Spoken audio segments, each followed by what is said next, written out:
RIP Sony X3000. Now it's really surprising that this camera right here made a lot of people rich and famous. What's up everybody, my name is David, hope you're having a great day. So I'm retiring my Sony X3000 and I'm replacing it with the iPhone, which is what I'm using now. Now I'm replacing mine for two reasons. One, it's old, so the battery's dead. And two, it's old. So it's time to I think upgrade to a different camera setup. Now the camera that I see most people getting to replace their Sony X3000 is the Osmo Action. So there you go.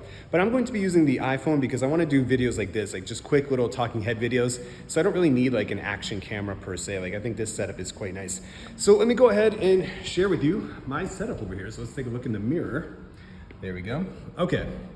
So I have a cheap little plastic tripod, a grip, whatever you want to call it, that's holding the iPhone, and then on top you see a microphone. That's the Boya Mini. Now the Boya Mini clips on to the top of this tripod perfectly. Really funny because this is completely unintentional, but these two things pair perfectly together. So now I have this fun little setup that's really light and easy. Now I recommend two tripods, and I recommend you get a grip for stuff like this, much easier than holding your iPhone with your hand. And number two, I recommend getting a proper iPhone tripod that you can do like a talking head shot, because again, if you're sitting in this chair right here and you want to set up your iPhone, this grip is not good enough for that purpose. So you do need two tripods for that. And you do want to get a wireless microphone for obvious reasons, because the audio quality is really good, and wireless mics are really cheap nowadays. They're not expensive anymore, so you can pick the one that you like the most. I like the Boya Mini. That's the one I always use in my videos that you see me when I'm doing a talking head video, sitting in a chair, talking into my iPhone. There you go.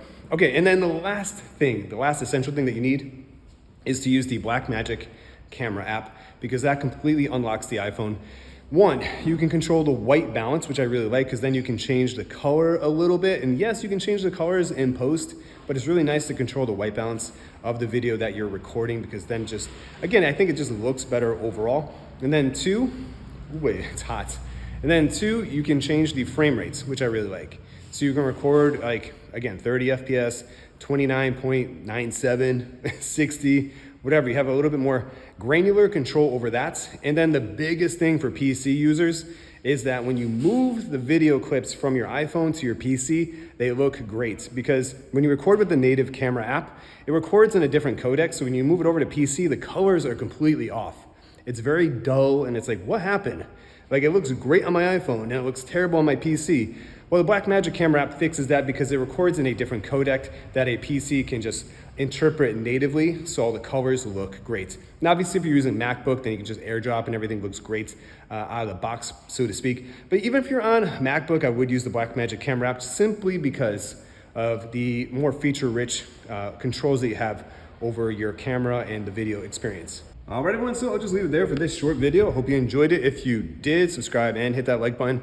And I'll link to all the products in the description of this video. Anyways, guys, thanks for watching and have a great day. Bye-bye.